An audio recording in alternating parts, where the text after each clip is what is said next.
Bloomberg on the Weekend continues. I'm Charlie Pellet. Still to come, the work of Mary's Place by the Sea in Ocean Grove, New Jersey. We'll speak with founder Michelle Gannon. Mary's Place by the Sea started with a concept in January of 2009 when I was sick, a short-term illness, and being a mom of 3 kids, I saw that I was not able to give myself the time to heal, to sit back and relax and focus on me getting well. Everything else kept going on around me. But first, Gene Wilder has had a long career in Hollywood, appearing in movie classics such as Blazing Saddles, Willy Wonka, and Young Frankenstein. If you're blue and you don't know where to go to, why don't you go where fashion sits?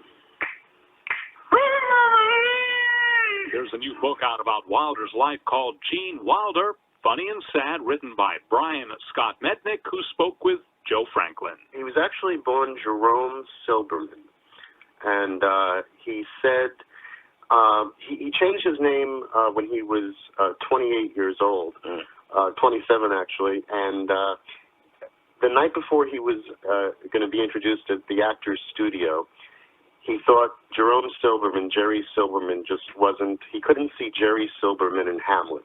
So, so he, his sister and brother-in-law and a writer friend named David Zeller Goodman, they came over and David tossed out about 1,000 names, starting with A and working his way to the end of the alphabet. To W.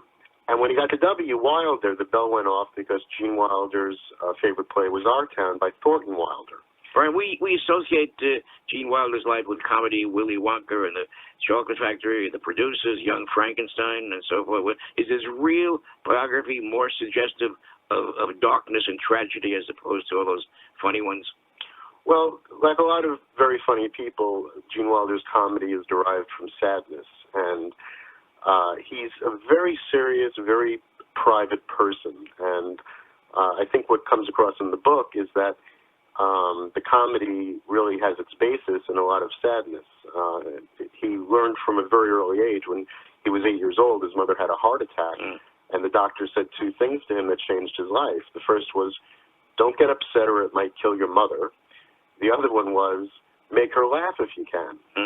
So he started doing Danny Kaye routines and accents and skits, and he learned that being funny got him attention. Well, your book is subtitled Funny and Sad, and it is hard to disassociate the irrepressible on-screen funny man from the real-life Gene Wilder. But isn't it true, Brian, that he has little in common with his celluloid clown persona?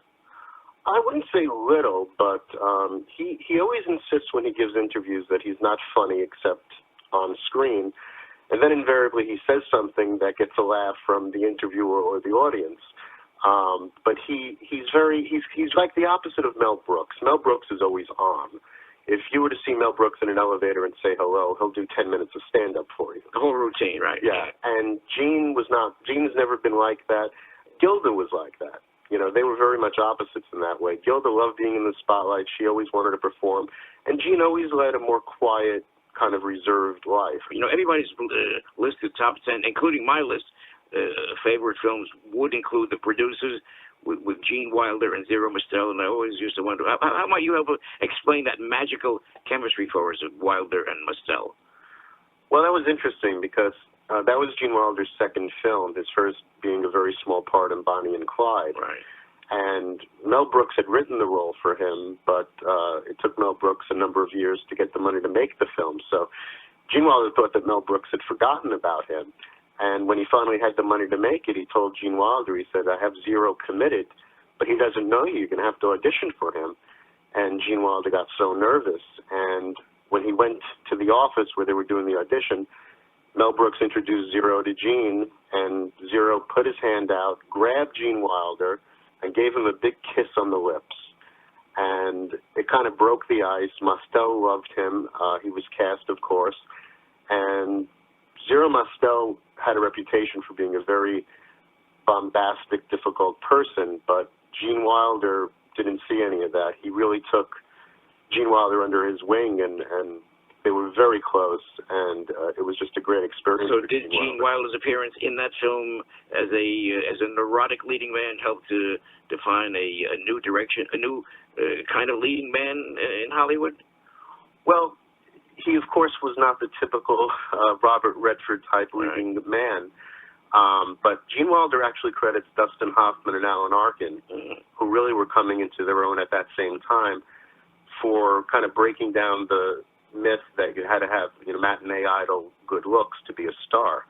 And he did kind of create a persona, a new kind of persona, in that neurotic kind of character who's very shy and quiet, but has that fire burning inside that eventually erupts.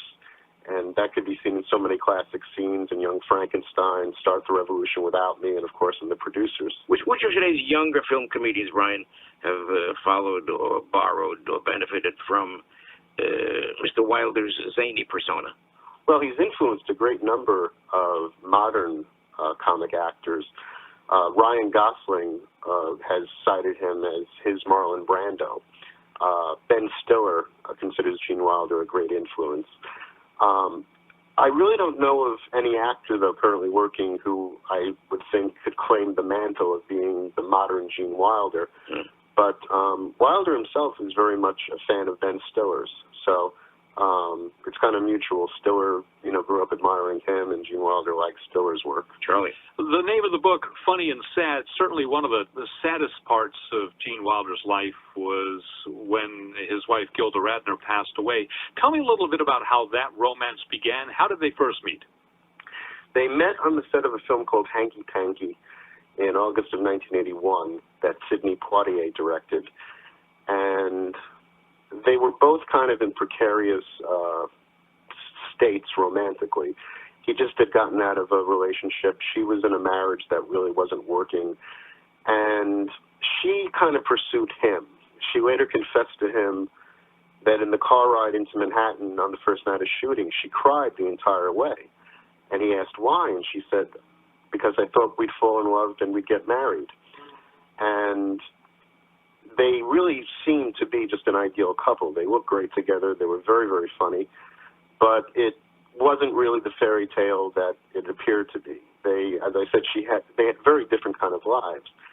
And Gilda always wanted to be in the spotlight. She wanted to have reporters come to the house and do profiles, and Gene made it clear that was not his thing. So that kind of caused a lot of friction. And Gilda was also bulimic, and that's something that continued even while they were married, and Gene really didn't see any way to do anything about it. And then, of course, she got sick, and it was very, very sad. Brian, on your biography, how much cooperation was there from Gene Wilder himself? Any reaction? Zero cooperation, and no reaction from him or anyone who's associated with him.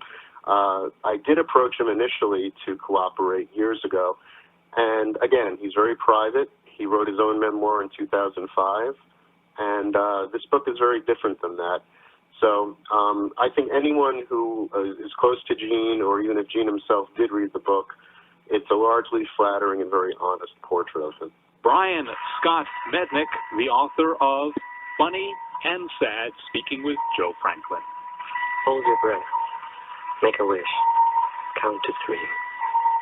Come with me, and you'll be in a world of pure imagination.